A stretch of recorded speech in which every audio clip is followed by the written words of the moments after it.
Buenos estimados estudiantes, en este video vamos a hacer o seguir de forma consecutiva con los temas que nos competen para esta sesión, dándole consecutividad por supuesto al tema de algoritmos.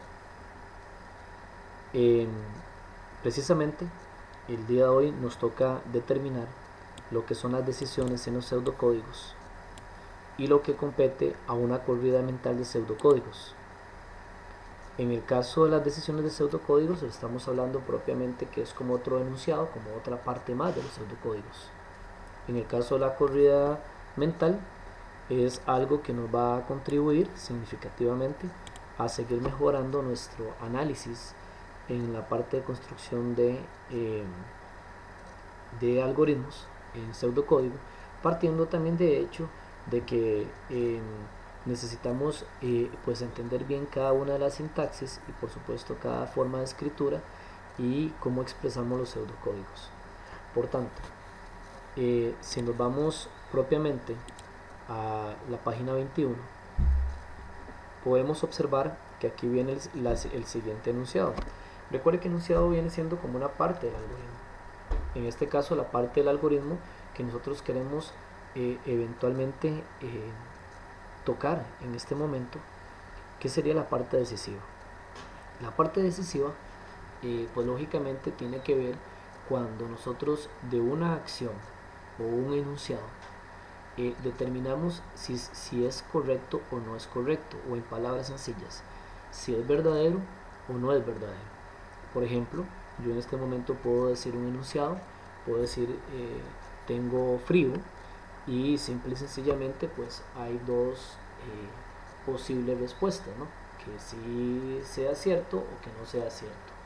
Por tanto, lo que quiero decirles es que la parte de decisión en los algoritmos nos va a permitir determinar si algo es cierto o no es cierto, si se cumple o no se cumple. Como lo tenemos acá expresado, existe lo que se llama la decisión simple y la decisión anidada. En el caso de la decisión simple, la más sencilla es la que tenemos, por ejemplo, acá, bueno, en esta parte de la derecha, donde nos indica, o yo puedo básicamente razonar y decir que si la edad es mayor a 18, que entonces me escriba que es mayor de edad, y si no, que no es mayor de edad, o en este caso que es menor de edad. ¿Qué es lo que quiere decir eso? Bueno, simple y sencillamente es un razonamiento de un enunciado indicando que si la edad es mayor a 18. Bueno, en realidad aquí podría ser que si es mayor o igual, ¿verdad? Ahí sería importante mencionarlo, que si es mayor o igual a 18, que entonces escriba que es mayor, si no, que escriba que es menor. ¿Qué quiere decir esto? Bueno, es sencillo lo que quiere decir. Lo que quiere decirnos es que si se cumple que sea mayor a 18, que me envíe un mensaje, y si no, que me envíe otro mensaje indicando que no es así. ¿Qué pasa con la decisión anidada? La decisión anidada tiene una sintaxis un poquito más grande. ¿En qué sentido? Si ustedes observan, aquí hay una comparación y en esta otra parte hay otra comparación. ¿Por qué está unida? Está unida por medio de un operador lógico y, ya eso ustedes lo conocen, y ese operador lo habíamos visto en lógica proposicional. ¿Qué decía el operador lógico y? Decía que las dos o los dos enunciados se tienen que cumplir para que sea verdadero. Por tanto, si yo le digo acá, si la A es mayor o igual a 18, primer enunciado, y además se cumpla de que la ubicación sea igual a San Isidro, entonces que me escriba o mande un mensaje diciendo que está aceptado. Si no, que mande un mensaje diciendo que no está aceptado. Por tanto, lo que quiero llegar con eso es que ustedes vean que en el caso de la decisión anidada tiene dos, en este caso, pero podrían ser más enunciados que eventualmente yo vaya comparando. ¿Con qué lo comparamos? Con operadores lógicos, ya sea el y, el o, eventualmente podría ser el implica o el sí, solo sí, cosas que ya anteriormente nosotros hemos visto y analizado. Por tanto, para nosotros entender un poco mejor eso y antes de ir a la práctica 9, para verificar cuál es la composición o el contenido, vamos eventualmente a tratar de hacer dos algoritmos para que ustedes sepan o más o menos entiendan de qué queremos hablar o qué es lo que queremos decir. En el primer caso, dice hacer un algoritmo que lea dos números y los sume, cosa que ya ustedes han hecho en otros algoritmos o saben hacer. Nos dice también, y hay una decisión, si la suma es mayor a 100, que envíe un mensaje que diga es mayor, sino que diga no es mayor. Entonces aquí podemos observar, y es lo que yo quiero que ustedes entiendan, que hay una decisión simple. ¿Por qué simple? Porque entonces vayamos un momento al presente. Aquí yo ya tengo más o menos el algoritmo, bueno, iniciado. Yo le puse suma mayor, así le di el nombre al algoritmo. Recordemos como siempre es que los nombres de los algoritmos no pueden ser iguales a los de las variables si no hay errores. Por tanto, vamos a empezar a definir variables. La definición de variables, recuerden, como en otro momento, otro video también lo hemos visto, nosotros vamos a definir, por ejemplo acá, y que me está diciendo que ocupa leerlas. Todo lo que sean lecturas o que también sean operaciones van metidas en variables. Por tanto, ocupo una variable para cada número, o sea, dos variables, y la variable que lo suma. Por tanto, entonces yo le voy a decir definir num1, num2, suma, y las voy a definir como reales. ¿Por qué reales? Porque eventualmente podríamos introducir números con decimales o que la suma nos dé decimales. Por tanto, ya tengo definido por acá lo que es la parte de que tiene que ver con la suma, y vamos a proceder a venir a solicitar o leer los datos. Entonces le voy a decir escribir y le voy a decir, por ejemplo, acá entre comillas, le voy a decir digite el número 1. Le voy a decir que lo lea, leer, y que lo meta en la primera variable asignada llamada num1. Lógicamente que también de la misma manera voy a hacer lo que es la solicitud del número 2 y que lo meta en la variable llamada num2. Ahora ya hice la lectura de los números, voy a sumarlos y les voy a decir suma va a ser igual al número 1 más el número 2. De esta manera, los dos datos de las dos variables de arriba se cargan y se meten en la variable suma. Ahora me está indicando que haga una decisión donde si el número es mayor a 100, envíe un mensaje que diga es mayor, sino que diga no es mayor.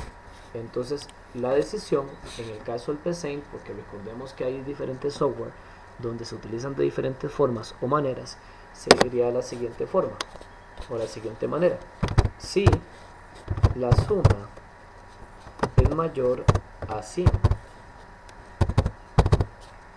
le voy a colocar la palabra entonces, que es una palabra reservada de PSeInt, y nótese que automáticamente me colocó el fin sí.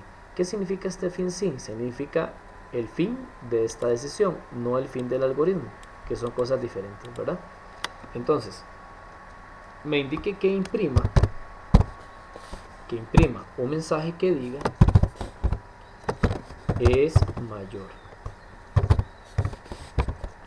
Y me dice que si no, que diga no es mayor. Entonces para eso usamos el famoso si no. Y le digo imprimir o imprima que diga no es mayor.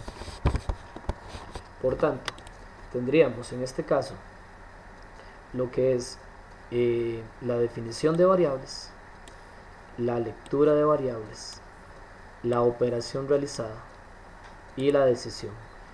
Si la suma que se hace aquí en esta variable fuera mayor a 100, entonces él entra acá e imprime el mayor. Si no, ¿qué es lo que pasa?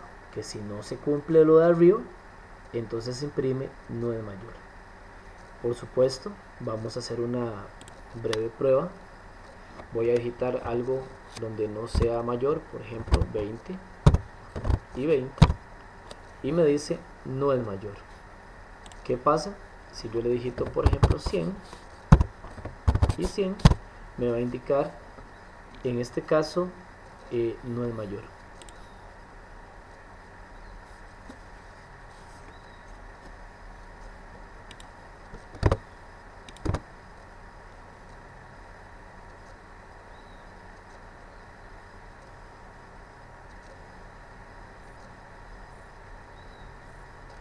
Que estamos teniendo aquí un problema con la parte de la sintaxis. Vamos a verificar a ver qué fue lo que sucedió.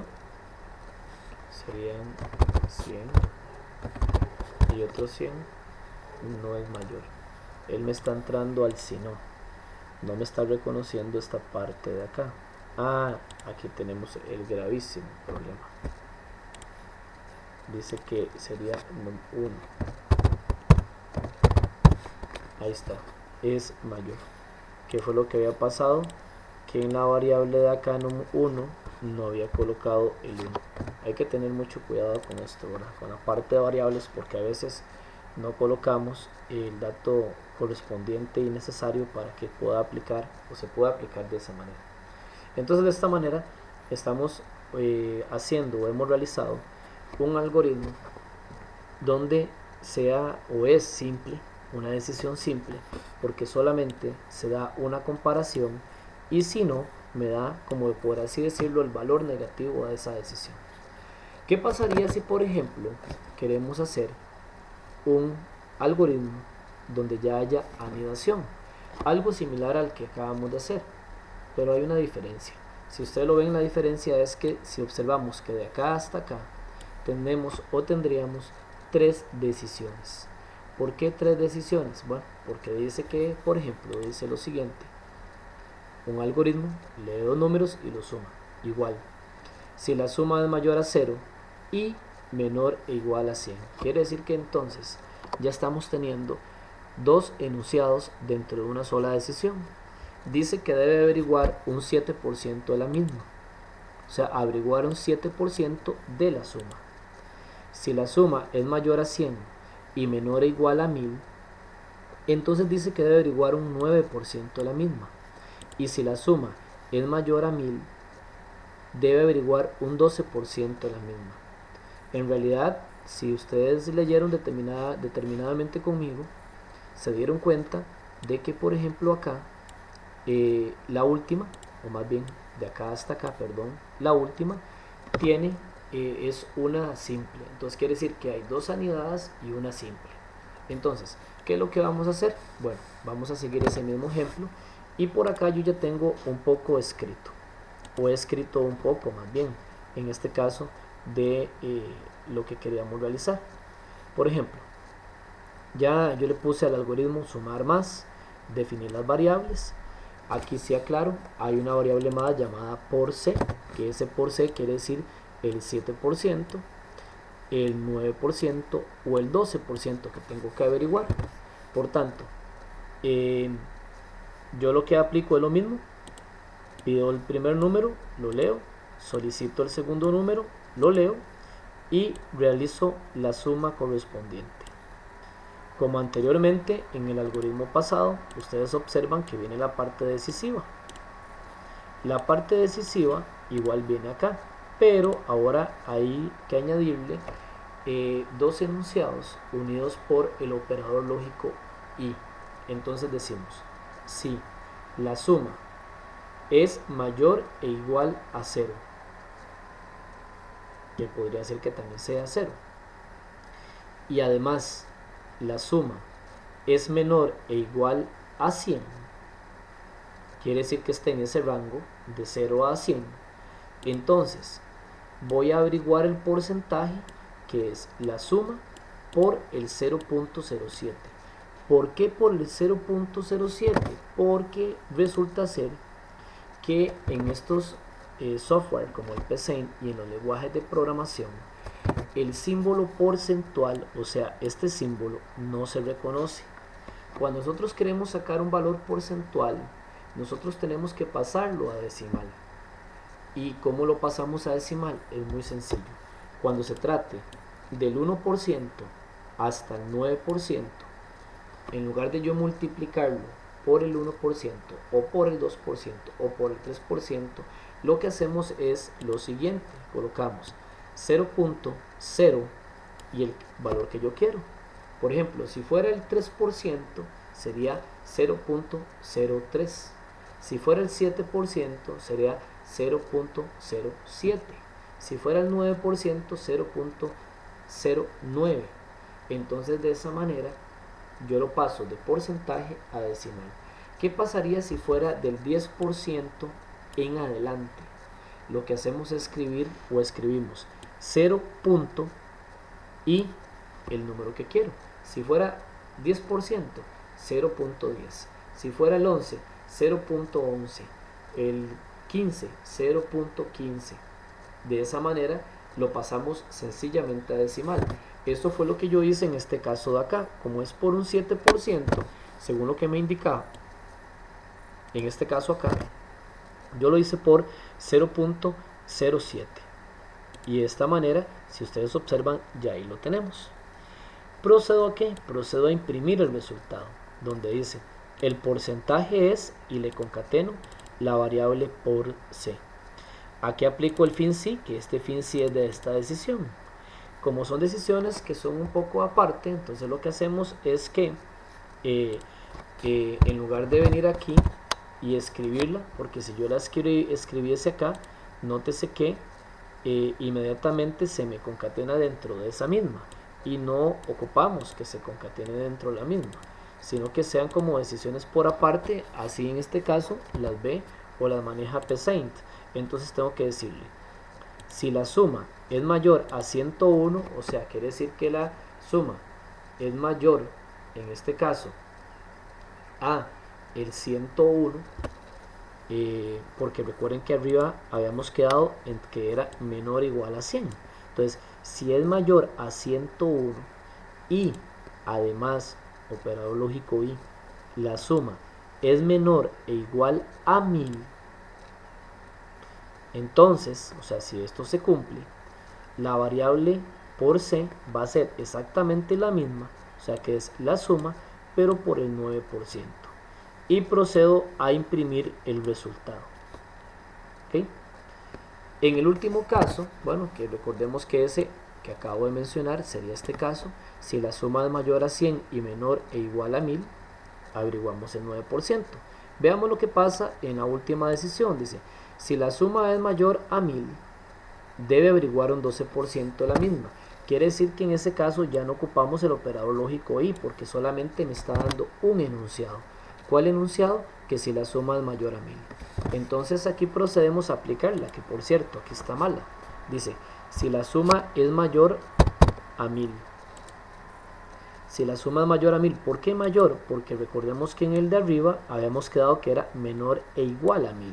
Entonces mayor a 1000 quiere decir que sería de 1001 en adelante.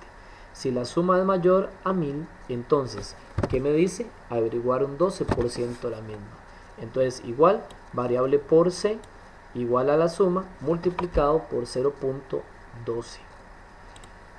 Ok, imprimimos el resultado. ¿Y qué es lo importante acá? Bueno, lo importante es lo siguiente.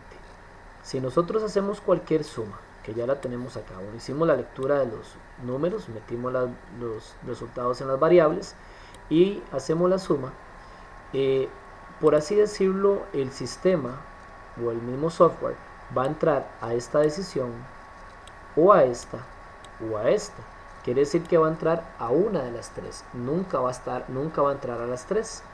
Para entrar a esta tiene que cumplirse en estos dos enunciados. Para entrar a esta tienen que cumplirse en estos dos enunciados. Y para entrar a esta solo tiene que cumplirse este enunciado.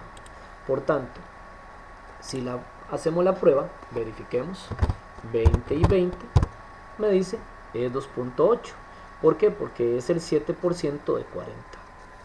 Si por ejemplo yo le coloco 100 y 100, entonces me dice que es 18. ¿Por qué? Porque sería el 9% de 200. Si yo por ejemplo le coloco aquí 600 y otros 600, me va a decir que es 144. ¿Por qué? Porque es el 12% de 1200. De esa manera logramos hacer o crear algoritmos de muy buena manera utilizando decisiones donde tomen una decisión de varias y podamos construir básicamente lo que queremos. Nótese que el comportamiento ya va muy dado a lo que nosotros queremos llegar, estimados jóvenes, que es llegar a ser algún momento dado software de calidad. Para poder hacer software de calidad ocupamos entender bien el uso y el manejo de las decisiones, porque básicamente que un software, todos los software siempre van a tener o van a poseer decisiones. Esa es mi explicación por parte de lo que tiene que ver con un algoritmo con una decisión simple y un algoritmo con una decisión anidada.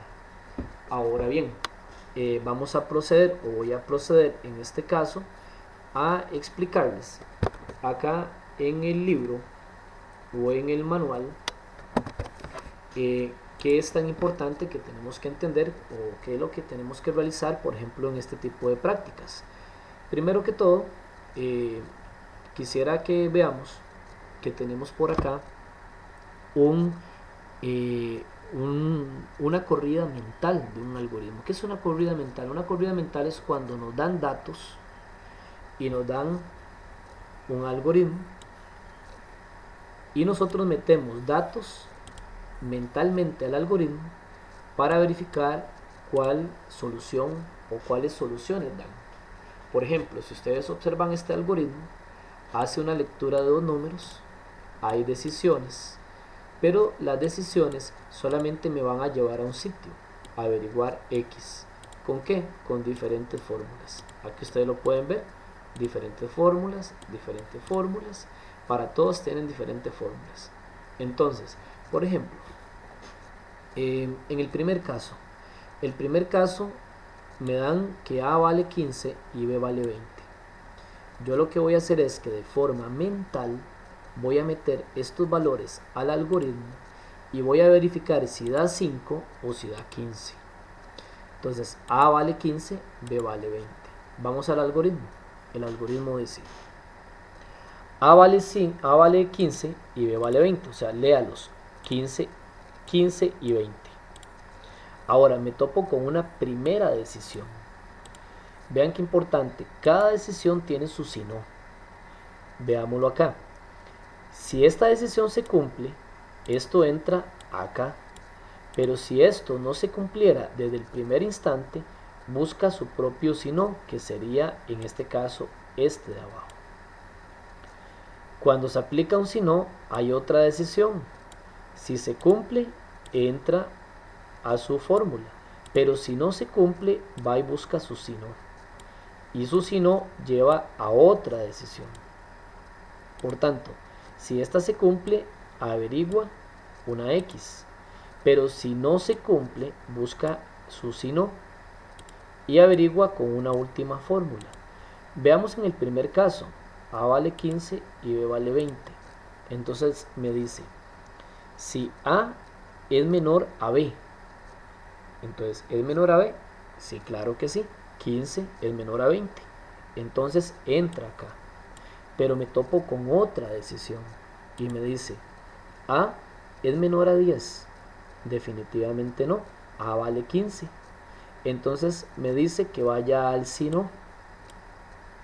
Y encuentro de que tengo que averiguar X con esta fórmula. B menos A. 20 menos 15 me dan 5. Por tanto, la solución de la primera serían 5. ¿Qué pasaría ahora? Ahora tengo que tomar este otro par de números, venir y de forma mental, no desarrollando nada, solamente mental, meterlos a este algoritmo y verificar cuál solución da. Tomen en consideración, y vuelvo a repetirlo, que si por ejemplo esta decisión desde un principio no se cumple, pasa al si no. Si en este caso este si no tiene otra decisión, si se cumple, entra acá. Y si esta decisión no se cumple, pasa al si no y entra a otra decisión, que si ella se cumple, entraría acá. Pero si no se cumple, entra a una última decisión averiguando x con b elevado a la 2. Entonces, ustedes van a tener que tomar, bueno, ya vimos lo que dio el primer caso, van a tener que tomar estos otros 4 pares de números, los meten de forma mental cada uno de ellos, o sea, cada pareja, y verifican qué cantidad va a dar en cada caso. O sea, si en este caso va a dar 45 o x va a ser igual a 25. Y así lo van haciendo sucesivamente con cada uno. Posteriormente tenemos lo que es la realización de un primer algoritmo utilizando decisiones. Estas son decisiones anidadas que, por ejemplo, tienen que ver, ¿verdad? O nos aplica o se aplica propiamente con decisiones sencillas de aplicar. Son varias decisiones simples, pero van una detrás de la otra. Y un último algoritmo, el C, que este sí tienen que tener un poco más de precaución, porque en este caso el algoritmo tiene una primera decisión, tiene una segunda decisión, pero estas decisiones de aquí, las del punto 2.1, 2.2 y 2.3, van metidas dentro de la misma decisión de el punto 2. O sea, quiere decir que irían 3 decisiones más metidas dentro de la decisión 2. Entonces hay que razonarlo un poco o pensarlo bien cómo se va a realizar, que por supuesto yo estoy para atender cualquier duda que vayan a ocupar o cualquier duda necesaria.